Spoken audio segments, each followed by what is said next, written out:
আল্লাহ পাক রব্বুল আলামিন হযরত ইব্রাহিম আলাইহিস সালাতু ওয়াস সালামকে ছোটকাল থেকেই মানুষের সঙ্গে যুদ্ধ করে করে করে করে বড় হয়েছে। নমরুদ যখন বাবেলের বাদশা যখন ক্ষমতা পাইল, অল্প দিনের ভিতরে সারা পৃথিবী নিজের কবজার ভিতরে আয়ত্তের ভিতরে নিয়ে আসলেন। তো এই নমরুদ সারা পৃথিবীর চারজন ছিল সারা পৃথিবীর বাদশা, দুইজন ছিল মুসলমান, দুইজন ছিল কাফের, তার ভিতরে একজন ছিল এই নমরুদ। সারা পৃথিবীকে রাজত্ব করেছে 400 বছর। তার হায়াত ছিল, ইতিহাসের কিতাবে তার হায়াতের কথা আসছে যে তার হায়াত ছিল 1700 বছর। তো এই 400 বছরের ভিতরে মানুষের পরে অত্যাচার, জুলুম, নির্যাতন, বিভিন্ন প্রকারের মানুষ জুলুমের শিকার হয়েছে। আল্লাহ তাআলা এই নমরুদকে সব থেকে ছোট এবং এমন একটা প্রাণী দিয়ে আল্লাহ তাআলা তাকে দুনিয়া থেকে বিদায় করলেন।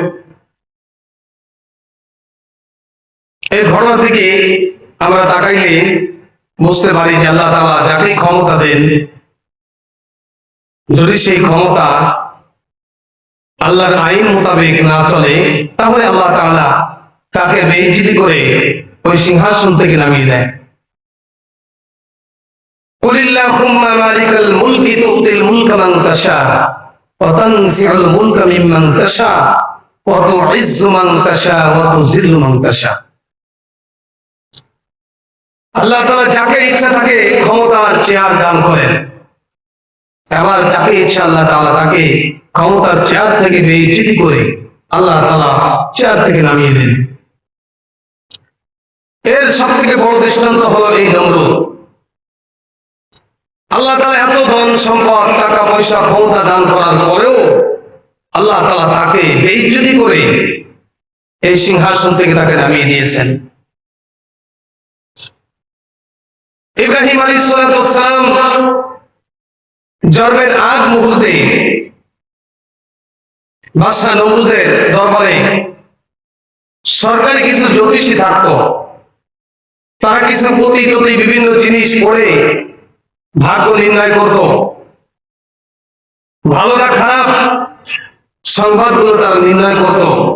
আসমানের তারকা দেখে তারা এটাকে ডিসাইড করত যে সামনের দিনগুলো ভালো আসতেছে না কোনো বিপদ আসতেছে। এর জন্য সরকারের পক্ষ থেকে তাকে মোটা অঙ্কের ভাতা দেওয়া হতো, টাকা দেওয়া হতো, বেতন দেওয়া হতো। একদিন রাজ জ্যোতিষী তিনি যখন সংসদে উপস্থিত হলেন, তার চেহারার ভিতরে চিন্তিত ছাপ লেগে আছেন।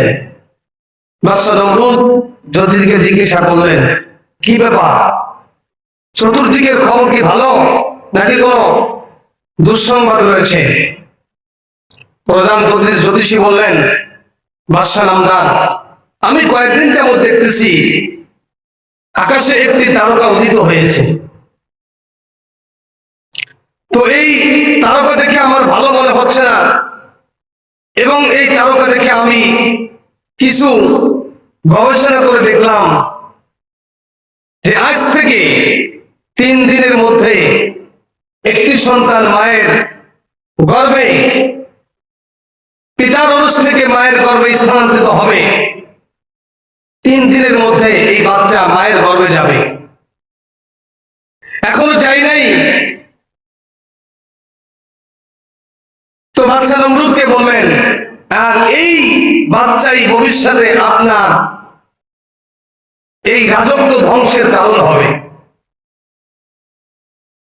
বাদশাহ তো রাগে ফায়ার ঘোষণা করে দিলেন, আজ থেকে স্বামী এবং স্ত্রী একই বিছানায় একই ঘরের ভিতরে থাকা নিষিদ্ধ ঘোষণা করে দিলেন। এবং প্রত্যেকটা বাড়ি বাড়ি পাহারাদারি করতে লাগলেন যে কোন স্বামী এবং স্ত্রী পুরুষ মহিলা একই বিছানায় না শোয়।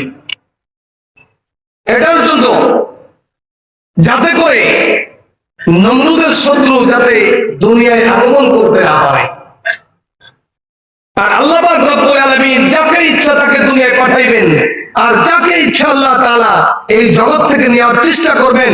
পৃথিবীর সমস্ত মানুষ মিলেও ওই লোকটাকে পৃথিবীতে ধরে রাখতে পারবে। কথা বলেন ঠিক না?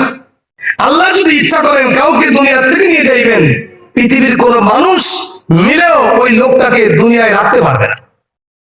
আর আল্লাহ যাকে দুনিয়ায় পাঠাইতে চাই, আল্লাহ পাক রব্বুল আলামিনের ইচ্ছা, যদি দুনিয়ার সমস্ত মানুষ মিলেও ওই লোকটাকে দুনিয়ায় আসতে বাধা সৃষ্টি করে, তাও আল্লাহ তাআলার এই হুকুমকে, এই আদেশকে রুখে দেওয়ার মতন কোন শক্তি পৃথিবীর বুকে নাই।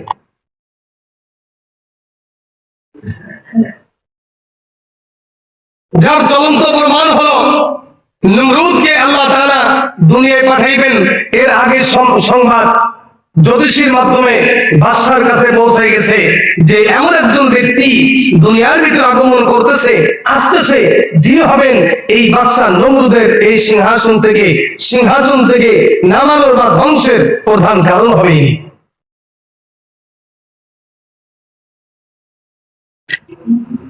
বাদশা নমরুদ ঘোষণা করে দিল,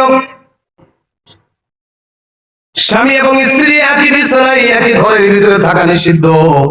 যদি কেউ একই বিছানায় ঘুমায়, একই ঘরের ভিতরে থাকে, তাহলে দুইজনকে তাকে হত্যা করা হবে।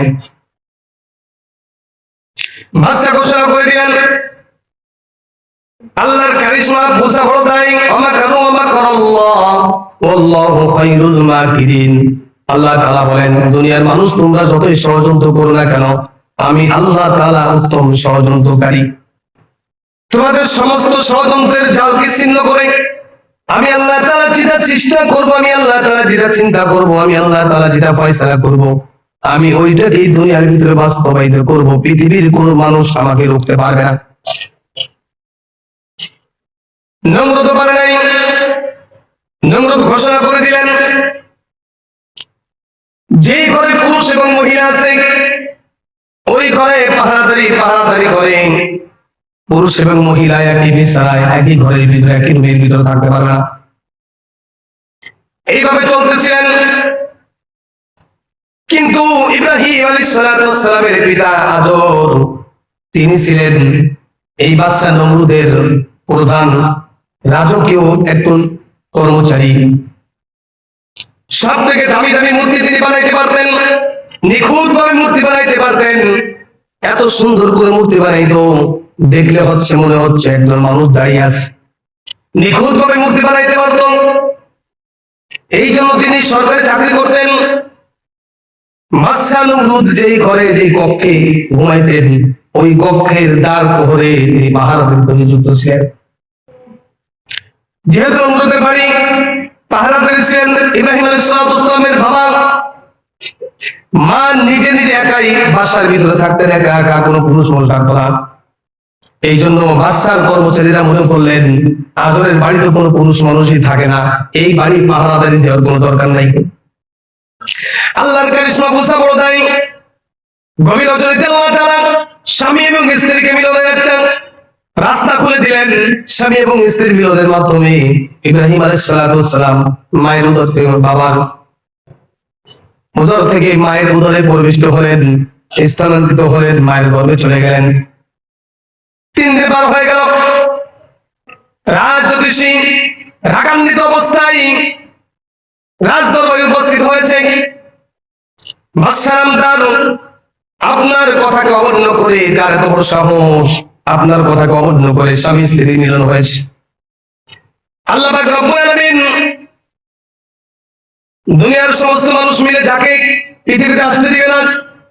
আর আল্লাহ তাআলা বলেন, ওয়া মাকারু ওয়া মাকারাল্লাহ ওয়াল্লাহু খায়রুল মাকিরিন। তোমরা যতই ষড়যন্ত্র করো না কেন, আমি আল্লাহ তাআলা তোমাদের থেকে উত্তম ষড়যন্ত্রকারী। যেই ব্যক্তি আদেশ করেছেন স্বামী স্ত্রী একই বিছানায় একই ঘরে থাকতে পারবে না, তার ঘরের ভিতরে আল্লাহ তাআলা ইব্রাহিম আলাইহিস সালাতু ওয়াস সালামের পিতা এবং মাতার মিলনের মাধ্যমে ইব্রাহিম আলাইহিস সালাতু ওয়াস সালাম তার মায়ের গর্ভে চলে আসলেন। 3 দিন পর হয়ে গেছে, জ্যোতিষী আসলেন, বাদশাকে খবর দিলেন, বাদশা নামদার আপনার আদেশকে অমান্য করে স্বামী এবং স্ত্রী মিলন করেছে এবং এই মিলনের মাধ্যমে আপনার প্রধান শত্রু তিনি মায়ের গর্ভে চলে আসছে। এবার নমরুদ ঘোষণা করলেন, আজ থেকে নিয়ে 1 বছরের মধ্যে যেই সন্তানগুলো ভূমিষ্ঠ হবে ওই সন্তানকে তোমরা হত্যা করে ফেলবে। আল্লাহ তাআলার কারিশমা, ইব্রাহিম আলাইহিস সালাম পেটের ভিতরে আছে, নড়াচড়া করে মা বুঝতে পারে আমার পেটে সন্তান আছে, কিন্তু ইব্রাহিম আলাইহিস সালামের মায়ের পেট একটু বড় হয় নাই, উঁচু হয় নাই। মানুষ দেখলে বুঝবে এই মহিলার পেটে বাচ্চা আছে, এমন কোনো নিদর্শন দেখা যায় নাই। কারণ আল্লাহ তাআলা ইব্রাহিমকে দুনিয়ায় পাঠাইবেন, দুনিয়ার মানুষ তাকে আসতে দিবে না। ইব্রাহিম আলাইহিস সালাম যুদ্ধ করে করে করে করে মায়ের গর্ভের থেকে দুনিয়ায় ভূমিষ্ঠ হলেন। ভূমিষ্ঠ হওয়ার আগ মুহূর্তে ইব্রাহিম আলাইহিস সালামের মা মনে মনে চিন্তা করলেন, ব্যথা উঠছে, এখন চিন্তা করলেন যে আমি ঘরের ভিতরে থাকি। প্রত্যেক ঘরের ভিতরে প্রত্যেক বাড়ি পাহারাদারি আছে, যার গর্ভে সন্তান আছে ওই ঘরের ভিতরে পাহারাদারি আছে। ছেলে হওয়ার সাথে সাথে মায়ের কাছ থেকে তুলে নিয়ে ওই পাহারাদার যারা আছে রক্ষী বাহিনী, তারা ওই বাচ্চাটিকে মেরে ফেলত। ইব্রাহিম আলাইহিস সালামের মা মনে মনে চিন্তা করলেন, আমার সন্তানকে যদি আমি ঘরের ভিতরে ভূমিষ্ঠ করি তাহলে ওই বাচ্চার লোকজনেরা নির্বে আমার সন্তানকে নিয়ে মেরে ফেলবে। তাতে আমি জঙ্গলের পার হয়ে আমি পাহাড়ের গর্তের ভিতরে চলে যাই। পাহাড়ের গর্তের ভিতরে চলে গেলেন, আল্লাহ তাআলা ওই পাহাড়ের ভিতরে ইব্রাহিম আলাইহিস সালামের জন্ম দিলেন। ইব্রাহিম আলাইহিস সালামকে রেখে দুধ পান করেনি, তার মা চলে আসছেন। আল্লাহ তাআলা হযরত জিবরাইল আলাইহিস সালামকে ডাক দিলেন, জিবরাইল রে, আমার বন্ধু খলিল ওই যে পাহাড়ের ভিতরে আছে, গর্তের ভিতরে যাও, তার একটু দুধের ব্যবস্থা করে, খাবারের ব্যবস্থা করো। হযরত জিবরাইল আলাইহিস সালাম বললেন, ইয়া রাব্বুল আলামিন, আমি কি জান্নাত থেকে কোন দুম্বা নিয়ে যাবো না? আল্লাহ তাআলার কারিশমা বোঝা বড় দেয়। জিবরাইলকে বললেন, জিবরাইল তুমি ইব্রাহিম আলাইহিস সালামের শাহাদাত আঙ্গুলটাকে মুখের ভিতর ঢুকাইবা। বাচ্চা যখন ভূমিষ্ঠ হয় তার প্রত্যেকটা অঙ্গ প্রত্যঙ্গ অনেক নরম থাকে, তুলার মতো নরম থাকে। ইব্রাহিম আলাইহিস সালামের শাহাদাত আঙ্গুলটা নিজের হাতের আঙ্গুল যখন মুখের ভিতরে ঢুকাই দিয়েছে, ইব্রাহিম মনে মনে চিন্তা করলেন, বাচ্চাটি মনে মনে চিন্তা করলেন, মায়ের স্তন আমার মুখের ভিতরে গেছে। অমনি ওই আঙ্গুলটাকে চুষা শুরু করেছেন। আল্লাহ তাআলা কুদরতি ভাবে ওই আঙ্গুলের ভিতর দিয়ে দুধের নহর জারি করে দিয়েছে। শাহাদাত আঙ্গুল দিয়ে আল্লাহ তাআলা দুধ বের করে দিয়েছে। পাশের আঙ্গুল দিয়ে মধু বের হতো। এই দুইটা আঙ্গুল মুখের ভিতর ঢোকাইয়া ইব্রাহিম আলাইহিস সালাম 7টা বছর পার করেছেন গুহার ভিতরে। 7টা বছর পরে ইব্রাহিম আলাইহিস সালাম যখন বড় হয়ে গেছে, হাঁটা চলা করতে পারে, তখন তিনি একদিন মনে মনে চিন্তা করলেন, আমার রব কে? ভিন্ন পর্যায়ে চিন্তা ভাবনা করে হযরত ইব্রাহিম আলাইহিস সালাম আসমানের দিকে তাকিয়ে দেখে, পুরো আসমানের ভিতরে অনেকগুলো ছোট্ট ছোট্ট তারকা দেখা যায়, টিভি টিভি করে জ্বলে। তার ভিতরে একটা বড় একটা আলো দেখা যায়, যাকে আমরা চাঁদ বলি। এই চাঁদটাকে দেখে ইব্রাহিম আলাইহিস সালাম মনে মনে চিন্তা করলেন, সব জিনিসের থেকে যখন এই জিনিসটা বড়, এই জিনিসটাই রব হবে। কিন্তু যখন সকাল হলো, ওই সকাল হওয়ার সাথে সাথে সূর্য যখন উদিত হলো, চাঁদ ডুবে গেল, চাঁদের আলো নিভে গেল। তো ইব্রাহিম আলাইহিস সালাম এবার চাঁদের দিকে, চাঁদ থেকে জেনটা ফিরাইয়া যখন সূর্যের দিকে জেনটা চলে গেল, মনে মনে চিন্তা করলেন, যেহেতু সূর্যটা উদিত হওয়ার পরে সারা পৃথিবী আলোকিত হয়ে গেছে, এই সূর্যটাই হলো আমার রব। আবার যখন সন্ধ্যা নেমে আসলো, সূর্য ডুবে যায়, আবার চাঁদ উদিত হয়, তখন ইব্রাহিম আলাইহিস সালাম মনে মনে চিন্তা করলেন, যে জিনিসটা ওঠে আর নিবে ওই জিনিসটা কখনো রব হতে পারে না। তখন ইব্রাহিম আলাইহিস সালাম তিনি তার জবান দিয়ে বলেছিলেন, ইন্নী ওয়াজ্জাহতু ওয়াজহিয়া লিল্লাযী ফাতারাস সামাওয়াতি ওয়াল আরদ আলা মিল্লাতি ইব্রাহিম হানিফান ওয়া মা আনা মিনাল মুশরিকিন। ইব্রাহিম আলাইহিস সালাম আল্লাহকে পেয়ে গেলেন, আল্লাহকে স্বীকার করলেন। ইব্রাহিম আলাইহিস সালামকে যখন তার মা বাড়িতে নিয়ে আসলেন, বাড়িতে এসেই দেখে তার পিতা একজন মূর্তি পূজারক, নিজেই মূর্তি বানাই।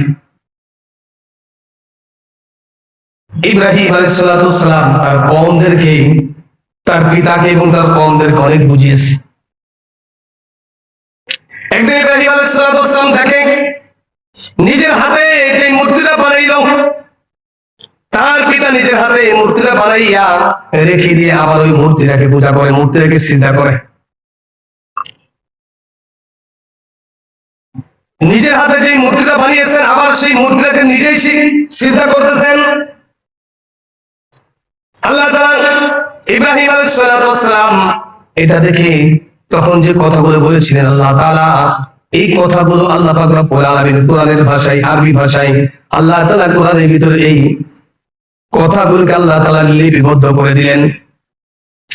ইয ক্বালা লিআবিহি ওয়া কওমিহি মাযা তা'বুদুন আইফকান আলিহাতান দুনাল্লাহি তুরিদুন। হে আমার পিতা, আমার কওম, তোমরা কোন জিনিসের ইবাদত করো? যেই জিনিস তোমরা নিজেরা বানিয়েছো, যেই জিনিসের কোনো শক্তি নাই, কোনো ক্ষমতা নাই। নিজের শরীরের ভিতরে একটা মাছি এবং মশা পড়লো, সরিয়ে দেওয়া, খেদাই দেওয়া, দূর করে দেওয়া ক্ষমতা যেই জিনিসের ভিতরে নাই, ওই জিনিসকে তোমরা কেন রব মানো?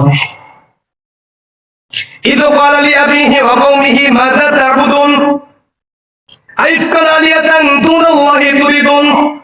তোমরা আল্লাহ ছাড়া কোন জিনিসের ইবাদত করো?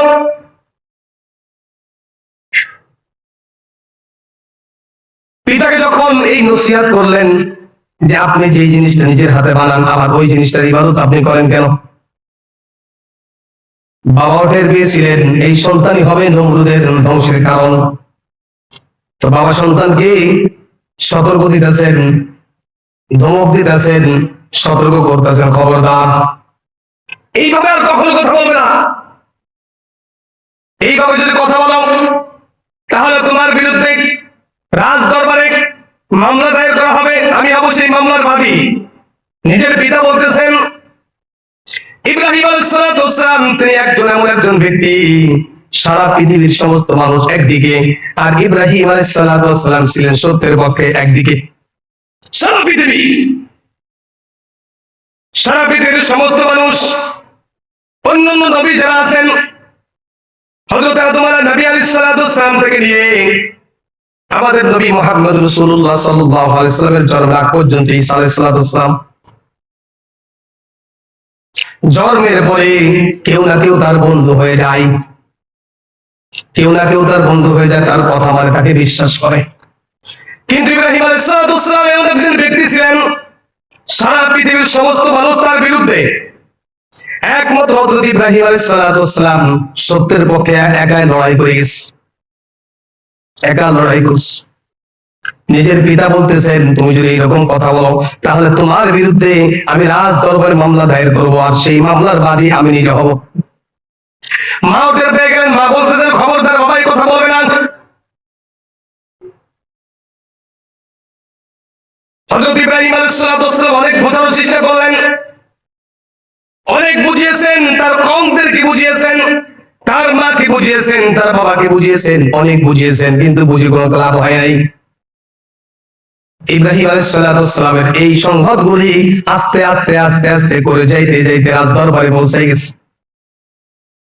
বাদশার কাছে যখন পৌঁছে গেল, বাদশা তাকে আহ্বান করেছে।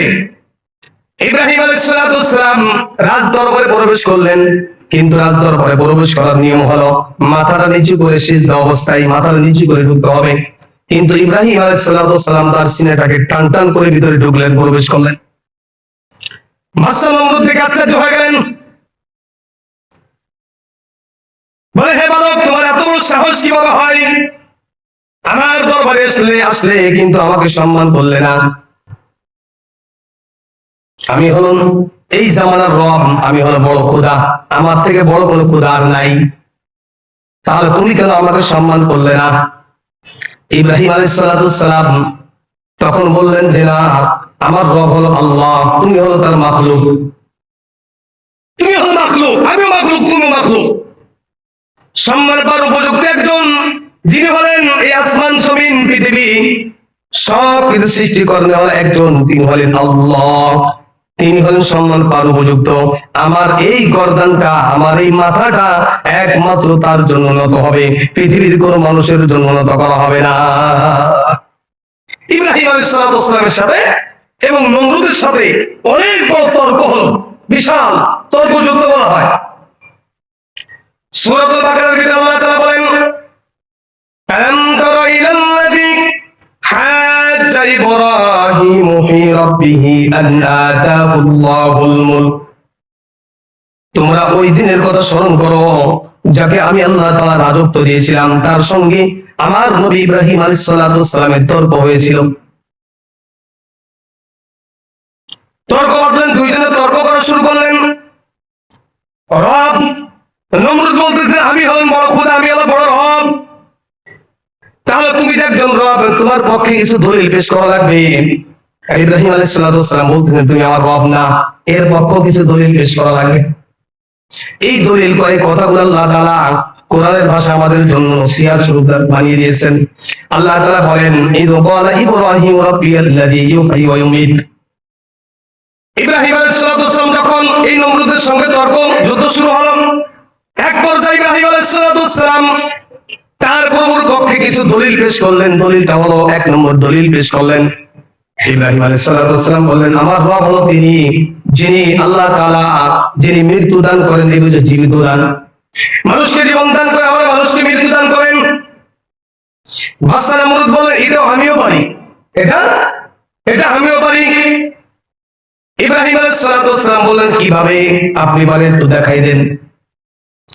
এবার বাদশা নমরুদ দুইজন কয়েদিকে ডাকলেন, একজন কয়েদির কিছুদিনের ভিতরে খালাস, তাকে ছেড়ে দিব, মুক্ত করে দিব, আর একজনের ফাঁসির রায় হলো। একজনকে মুক্ত করে দেওয়া হবে, আর একজনকে ফাঁসির রায় দেওয়া হবে। দুইজনকে ডাকলেন, যার ফাঁসির রায় হবে তাকে মুক্ত দিয়ে দিলেন, মুক্ত ঘোষণা করলেন। আর যাকে মুক্ত ঘোষণার কথা ছিল, বাদশা বললেন তাকে ফাঁসির রায় দেওয়া হলো, তাকে ফাঁসির কাস্টে ঝুলিয়ে দাও, তাকে মৃত্যুদণ্ড দিয়ে দাও। যখন তাকে মৃত্যুদণ্ড দেওয়া হলো, তখন নমরুদ বলতেছেন, ও ইব্রাহিম, তোমার আল্লাহ যেটা পারে আমিও পারি, আমিও দেখো মৃত্যু, যে ব্যক্তি মৃত্যু হবে কিছুদিন পরে তার ফাঁসি হবে, তাকে আমি মুক্ত দিয়ে দিলাম, মুক্ত করে দিলাম। আর যাকে আমি মুক্ত করে দিলাম তাকে আমি মৃত্যুদণ্ড দিলাম। এবং ইব্রাহিম আলাইহিস সালাম মনে মনে চিন্তা করলেন, পৃথিবীর বুকে এর মধ্যে বড় বোকা বাদশার ভিতরে কেউ নাই, এটা করি কোন কাজ? এটাই তো আল্লাহ করেছে। এই যে বাদশা নমরুদ যে কাজটা করলো, এটা আল্লাহর পক্ষ থেকে ফয়সালা ছিল। ওই লোকটা ছিল নির্দোষ, যাকে ফাঁসির রায় দেওয়া হয়েছিল বাদশার পক্ষ থেকে। আল্লাহ তাআলা তার জেহেনটাকে ঘুরাইয়া ওই নির্দোষ ব্যক্তিকে মুক্ত করে দিলেন। আর যেই ব্যক্তি দোষী ছিল, যাকে বাদশার পক্ষ থেকে মুক্তর ঘোষণা করা হয়েছিল, ওই লোকটাকে আল্লাহ তাআলা ওই নমরুদের মাধ্যমে ফাঁসির কাস্টে ঝুলিয়ে দিলেন। এটাই আল্লাহ তাআলার কাজ। ইব্রাহিম আলাইহিস সালাম মনে মনে চিন্তা করলো, এইভাবে হবে না। এবার ইব্রাহিম আলাইহিস সালাম বলেন, আমার আল্লাহ তিনি।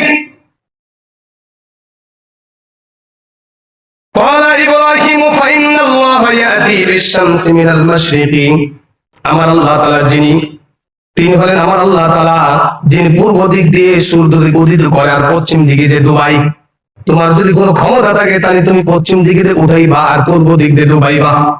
তোমার যদি ক্ষমতা থাকে, আমার আল্লাহ তো পূর্ব দিক দিয়ে উঠাই আর পশ্চিমে যে ডুবাই। তোমার যদি ক্ষমতা থাকে, তুমি পশ্চিমে উঠাইবা, পূর্ব দিক দিয়ে ডুবাইবা।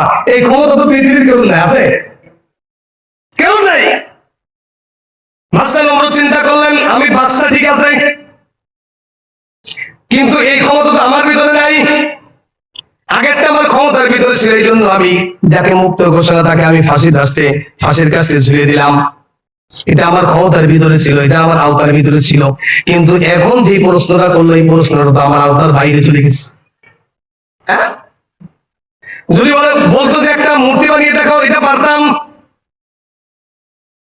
কিন্তু এমন একটা প্রশ্ন করছে হযরত ইব্রাহিম আলাইহিস সালাম, এক প্রশ্নই সব শেষ। ইব্রাহিম আলাইহিস সালাম কথা বন্ধ হয়ে গেছে, নমরুদের মুখ থেকে আর কোনো কথা বের হয় না। ইব্রাহিমের প্রশ্নের জবাব দিয়ে এখন অন্যদিকে যাইতেছে। এখন দেখে এই মুহূর্তে যদি এই অবস্থা এখানে থাকি, তাহলে আমার এই রাজদরবারের যত কর্মচারী আছে সবাই মুসলমান হয়ে যাবে।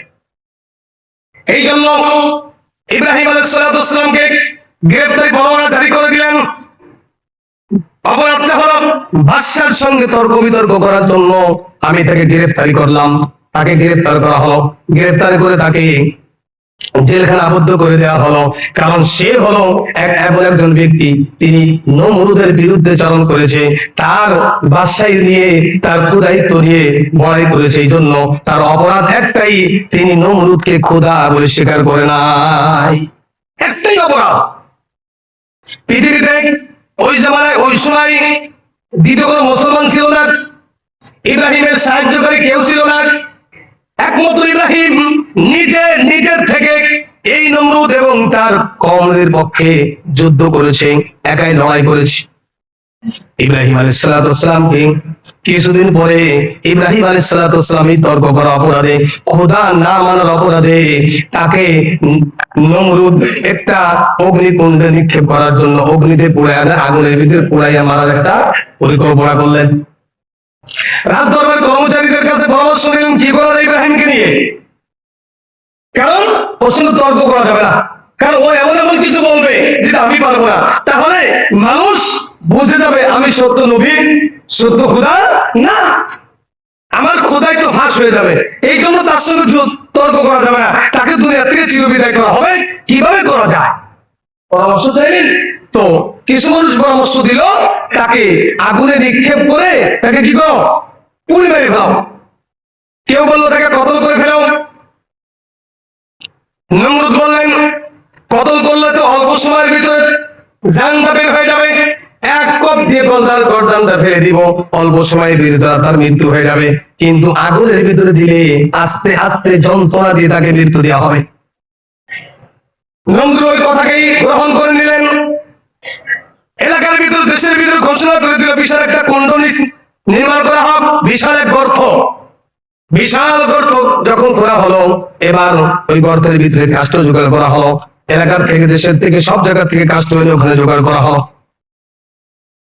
আগুন ধরিয়ে দেওয়া হয়েছে। আগুন যখন ধরিয়ে দেওয়া হলো, নমরুদ যখন ইব্রাহিম আলাইহিস সালামকে এবার জেলখানা থেকে হাত পা বেঁধে যখন তাকে অগ্নিতে নিক্ষেপ করার জন্য নিয়ে গেছে, কিন্তু আগুনের কাছে তিনি যাইতে পারে না। কোনো মানুষ আগুনের কাছেই যেতে পারে না। আপনি এখান থেকে চাইলে কতটুকু দিতে পারবেন? 10 হাত, এর মধ্যে দিতে পারবেন না। আগুন তো 40 হাত কাছেই দেওয়া যায় না, এত তাপ হয়েছে। এই মুহূর্তে কি করবে? নমরুদ চিন্তিত হয়ে গেলেন। এমন সময় একজন মুরব্বী, যাকে ইতিহাসের ভিতরে বলা হয় ইনি হল শয়তান ইবলিস, নমরুদকে পরামর্শ দিয়েছিলেন ইব্রাহিমকে আগুনের ভিতরে পুড়িয়ে মারা হোক। এই ইবলিস, তিনি শয়তানের রূপ ধারণ করে। এই লোকটা মুরব্বী এসে মানুষের রূপ ধারণ করে এই নমরুদের কাছে এসে বলতেছে তুমি একটা চরক গাছের ব্যবস্থা করো। চরক গাছের এক পাশে ইব্রাহিমকে বেঁধে আর এক পাশে আপনার ঘুরাইবেন, নমরুদকে ইব্রাহিমকে আগুনের ভিতরে ফেলা সহজ হবে। যখন চরক গাছের ব্যবস্থা করা হলো, এবার চরক গাছের এক পাশে ইব্রাহিমকে বেঁধে দিয়েছে, কিন্তু চরক গাছ আর চরক আর ঘুরাইতে পারে না। এবার ওই মুরব্বীকে আবার স্মরণ করলেন। আবার মুরব্বী আসছে, বলা হচ্ছে আপনারা এখানে যদি উলঙ্গ মহিলা এবং পুরুষ, যাদের এখনো বিবাহ হয় নাই, যাদের সতীত্ব এখনো নষ্ট হয় নাই, এমন পুরুষ এবং মহিলাদেরকে উলঙ্গ অবস্থায় যদি এইখানে আপনারা নাচ গান করাইতে পারেন, তাহলে এইখানে আল্লাহ যে রহমতের ফেরেশতা গুলো আছে এরা সরে যাবে, তাহলে চরক গাছ গড়বে, না হলে গড়বে না। শয়তানের পরামর্শ অনুযায়ী নমরুদ ওই কাজ করলেন। আগুনে নিক্ষেপ করে হযরত ইব্রাহিম আলাইহিস সালামকে ইব্রাহিম আলাইহিস সালামকে আগুনে নিক্ষেপ করলেন। যখন আগুনে নিক্ষিপ্ত হয়েছিলেন, ইব্রাহিম আলাইহিস সালামের এই ডান হাতে একটা তাবিজ ছিল, যেটা হলো হযরতে আল্লাহর নবী মুহাম্মদ রাসূলুল্লাহ সাল্লাল্লাহু আলাইহি ওয়াসাল্লাম জান্নাত থেকে একটা জামা হযরত ইব্রাহিম আলাইহিস সালামের গায়ে পরিধান করাই দিলেন। হযরত জিবরাইলকে বললেন, জিবরাইল যাও, ইব্রাহিমের কাছে যাও, একটু সাহায্য করে আসো। ইব্রাহিমের কাছে সালাম দিয়ে বললেন, হযরত আপনার কোনো সাহায্য লাগবে আপনি আমাকে বলতে পারেন। ফু দিয়ে আগুন নেভাই দিবে, সমুদ্রের পানি এসে এই আগুনের ভিতরে দিয়ে দিন, আগুন নিভে যাইবে আপনি যদি চান। ইব্রাহিম আলাইহিস সালাম জিবরাইলকে বলতেছেন, এটা আপনি কি আল্লাহর হুকুমে আসছেন নাকি আপনার নিজের কাছ থেকে নিজের ইচ্ছে আসছেন? কই না, আমার পক্ষ থেকে আমি আসছি আপনাকে একটু সাহায্য করার জন্য। কই না, আপনার সাহায্যের কোনো প্রয়োজন আমার নাই। ইব্রাহিম আলাইহিস সালাম লম্বা চড়া ঘটনা আমরা শুনেছি ইতিপূর্বে। ইব্রাহিম আলাইহিস সালাম 40 দিন আগুনের ভিতরে ছিল। তাকে যখন জিজ্ঞাসা করা হয়েছিল যে হযরত আপনার জিন্দেগির ভিতরে সবথেকে আরামদায়ক সময়টা কখন পার হয়েছে, ইব্রাহিম আলাইহিস সালাম বলেছিলেন, নমরুদের আগুনের ভিতরে 40 দিন ছিলাম, ওই রকম আরামদায়ক দিন আমার ইতিপূর্বে আর পরে কোনোদিনও যায় নাই। এত আরামদায়ক ছিল ওই দিনগুলা, ওই 40টা দিন এত আরামদায়ক ছিল। তো ইব্রাহিম আলাইহিস সালাম নমরুদ ইব্রাহিমকে আগুনে পোড়ানোর বহু চেষ্টা করেছে, শেষ পর্যন্ত পারে নাই। 40 দিন পরে নমরুদের আগুন থেকে ইব্রাহিম আলাইহিস সালাম সশরীরে বের হয়ে আসছে। ইব্রাহিম আলাইহিস সালাম এমন একজন ব্যক্তি যে দুনিয়া আসার আগে সে না আসতে পারে, এই জন্য পৃথিবীর মানুষ তার জন্য ষড়যন্ত্র করেছে। আর আল্লাহ তাআলা ওই ষড়যন্ত্রের জালকে ছিন্ন করে আল্লাহ তাআলা পৃথিবীতে তাকে পাঠিয়েছে। এটাই হলো আল্লাহ তাআলার ক্ষমা, এটাই হলো আল্লাহ তাআলার বরত্ব, এটাই হলো আল্লাহ তাআলার রাজত্ব, এটাই হলো আল্লাহ তাআলার বরত্ব। আল্লাহ তাআলা যাকে ইচ্ছা দুনিয়া থেকে উঠাই নিয়ে যাবেন। একটা পাখি যেরকম তার দানাগুলিকে জমিন থেকে টুকাইয়া নেয়, আল্লাহ তাআলা জমিন থেকে মানুষকে এরকম টুকাইয়া উঠাই নিয়ে যাব। যখন নিব যার ইচ্ছাকে, যাকে ইচ্ছা তাকে যখন নিয়ে যাইব, পৃথিবীর কোন মানুষ সবাই মিলে চেষ্টা করলো তাকে আনতে পারবে। আবার কাউকে যদি আল্লাহ তাআলা দুনিয়ায় পাঠানোর ইচ্ছা করেন, মানুষ যতই ষড়যন্ত্র করুক না কেন, তাকে কেউ বাধা দিতে পারবে না, সে দুনিয়া আসবে। অনেক সময় দেখা যায় যে একটা বাচ্চা ছোট দুধ খায়, যে কোনো কারণে স্ত্রী গর্ভে আবার বাচ্চা চলে আসছে, টেস্ট করছে ধরা পড়ছে, তখন চিন্তা করলো ডাক্তারের পরামর্শ, বিভিন্ন প্রকারের পরামর্শ নিয়ে যে এই বাচ্চাটাকে দুনিয়া আসতে দিব না, অল্প দিন হয়েছে, রক্তের জ্বরা মাত্র, এ দুনিয়া না আসার জন্য, আসতে না দিনের জন্য বিভিন্ন প্রকারের মেডিসিন সেবন করে। দেখা যায় ওই মেডিসিনকে উপেক্ষা করে ওই বাচ্চা ঠিকই, এরকম অসংখ্য অগণিত ঘটনা পৃথিবীর বুকে রয়েছে। কারণ আল্লাহ তাআলা যাকে ইচ্ছা তাকে দুনিয়ায় পাঠাইবেন, পৃথিবীর কোন মানুষ ঠেকাতে পারবে না। আবার যতই ওষুধ খাও না কেন, আমি আল্লাহ তাআলা দিতে চাই না, 10 বছর 15 বছর বয়স হয়ে গেছে, বিবাহের একটা সন্তান হয় না। আবার আল্লাহ তাআলা কাউকে একটা দিয়েছে, 10 বছর 12 বছর 15 বছর বয়স হয়ে গেছে, দ্বিতীয় এক সন্তান নেওয়ার চেষ্টা করতেছে, অনেক মেডিসিনও খাচ্ছে, কিন্তু দ্বিতীয় সন্তান হচ্ছে না।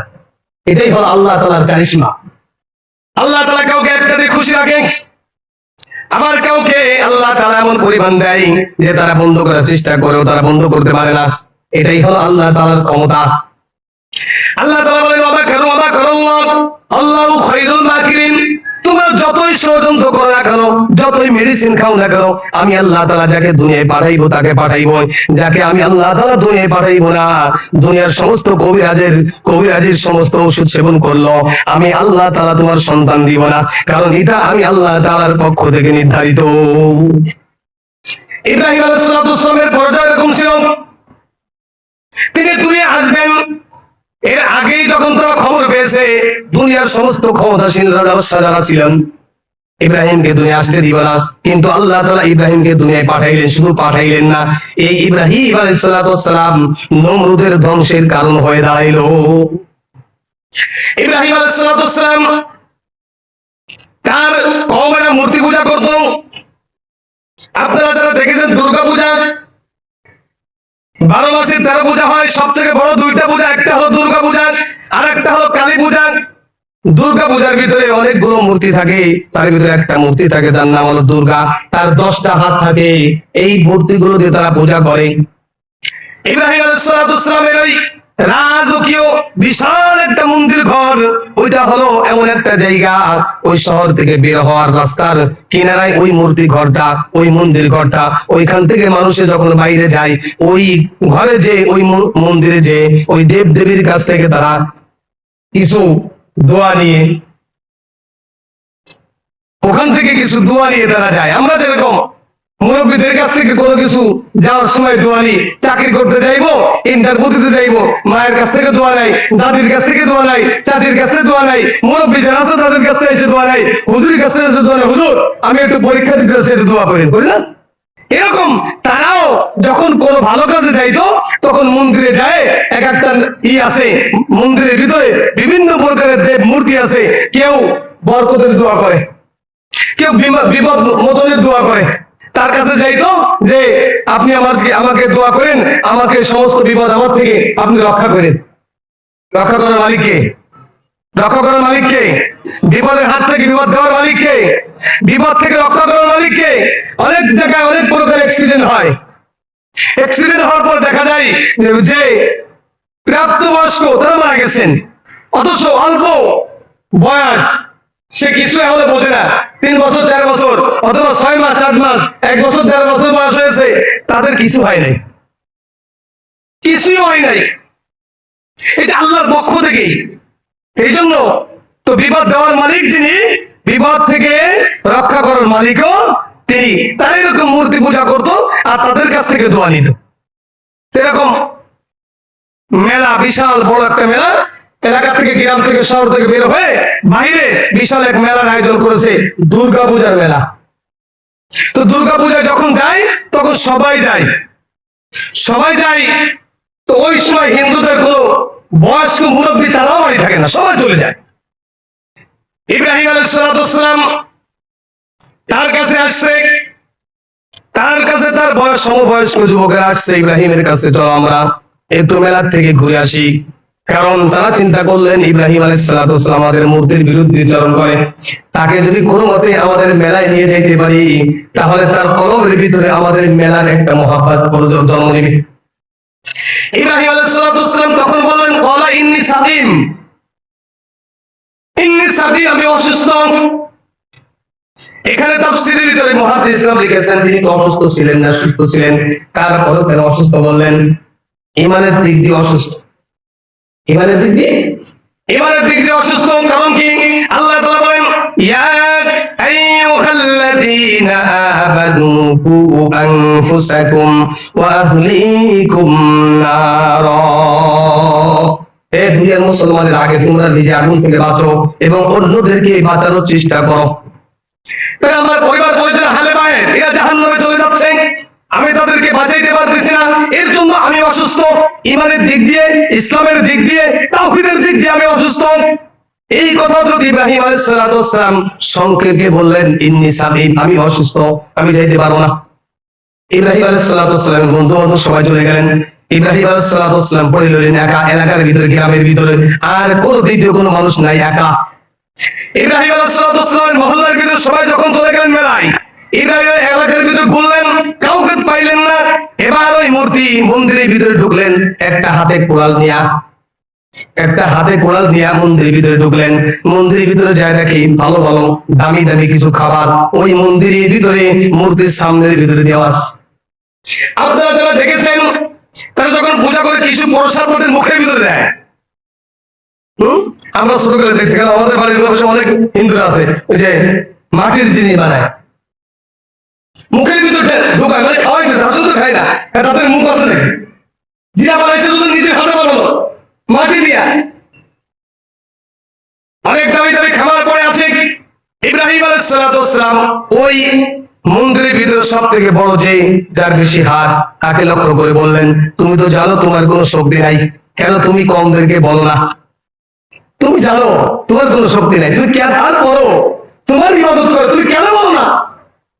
কোনো কথা বলতে পারে না, কারণ তিনি তো কথাই বলতে পারে না।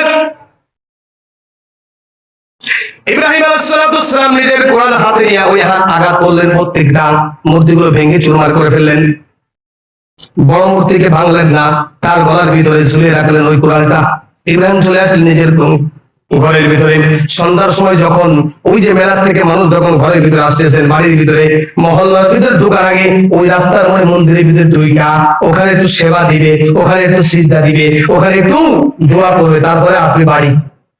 প্রথমে যে ব্যক্তি ঢুকছে, ঢুকেই চমকে উঠছে, হায় হায় কি, সব মূর্তিগুলো ভেঙে চুরমার মাটির সঙ্গে মিশে গেছে। এবার যখন রাজ দরবারে নমরুদের কাছে খবর পৌঁছাইল, নমরুদ ওই যুবকদেরকে জিজ্ঞাসা করলেন এলাকার ভিতরে কে ছিল। তিনি বললেন আমরা সবাইকে দাওয়াত দিয়ে নিয়ে গেছিলাম, শুধুমাত্র ইব্রাহিমকে নিতে পারি নাই।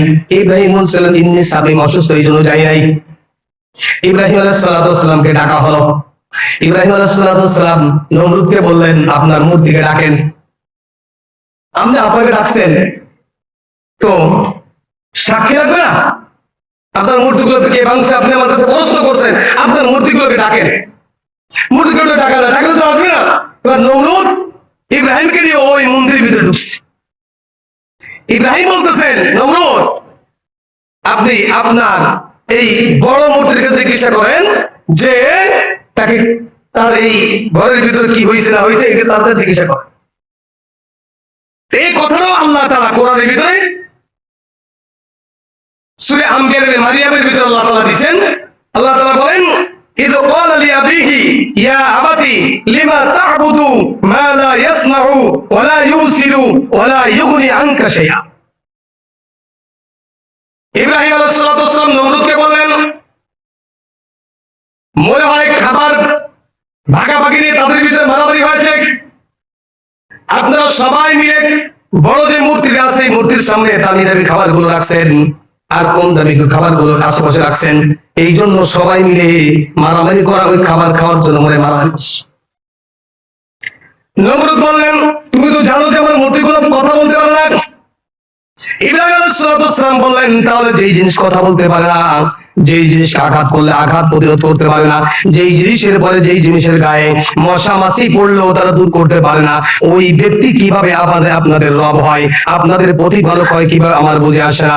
আমি তো ওই জিনিসটাই বুঝাইতে চেয়েছি, লা ইয়াসমাউ ওয়া লা ইউবসিরু ওয়া লা ইউগনি আনকা শাইআ। যেই জিনিসের কোনো ক্ষমতা নাই তার ইবাদত কেন করব আমরা? এই ইব্রাহিম আলাইহিস সালাম আর নমরুদের সঙ্গে তর্ক বিতর্ক এই জিনিস নিয়ে, শুধু তাওহীদ এবং শিরক নিয়ে, তাওহীদ এবং শিরক নিয়েই দ্বন্দ্ব। ইব্রাহিম ছিলেন তাওহীদের পক্ষে, নমরুদ ছিল শিরকের পক্ষে। তাওহীদের পক্ষে দলিল হলো আল্লাহ এবং কোরআন, আর নমরুদের পক্ষে কোনো দলিল নাই। নমরুদের পক্ষে বানানো জিনিস হলো মূর্তি। আপনাদের কি মনে হয় মূর্তির কোনো শক্তি আছে? হ্যাঁ, আপনাদের জেহেন দ্বারা কি মনে হয় দুনিয়ার কোনো ক্ষমতা, কোনো গাছপালার কিছুর ক্ষমতা আছে কি? কোনো কিছুর কিছু ক্ষমতা নাই। দেখবেন হিন্দুরা বড় একটা গাছ পাইলে বয়স হয়ে গেছে গাছটার, ওখানে যাই কি করে, ওখানে যে সিজদা করে, কারণ ওদের দেবী হলো 360টি মূর্তি। এই মূর্তিগুলো বাইতুল্লাহর ভিতরে ছিল। বাইতুল্লাহর ভিতরে যখন ছিল, দেখেন কাফেররা বাইতুল্লাহর ভিতরে তওয়াফ করবে, তারপরও এই মূর্তিগুলো ভিতরে আছে। এখন এই বাইতুল্লাহকে তওয়াফ করতে চাইতেছে, সবাই উলঙ্গ। সবাই কি? সবাই উলঙ্গ। জিজ্ঞাসা করা হয় যে আপনার উলঙ্গ কেন? কারণ যে কাপড় দিয়ে গুনাহের কাজ করছি ওই কাপড় দিয়ে তো বাইতুল্লাহকে তওয়াফ করা যাবে না। বাইতুল্লাহ পবিত্র একটা জায়গা, যেখানে উলঙ্গ অবস্থায় যাইতেছে, ফরজ তরক করে যাইতেছে, কিন্তু যেই কাপড় পরে শিরিক করেছে, যেই কাপড় পরে জিনা করেছে, যেই কাপড় পরে গুনাহের কাজ করেছে, ওই কাপড় পরে তারা বাইতুল্লাহকে তওয়াফ করে দেয়। সেই বাইতুল্লাহকে তওয়াফ করার জন্য আমরা অনেকেই আমাদের বাস থেকে সেই বাইতুল্লাহকে তওয়াফ করার জন্য যাইতেছে। সেই বাইতুল্লাহর দিকে তাকাইলেই গুনাহ মাফ। আল্লাহ রাসূল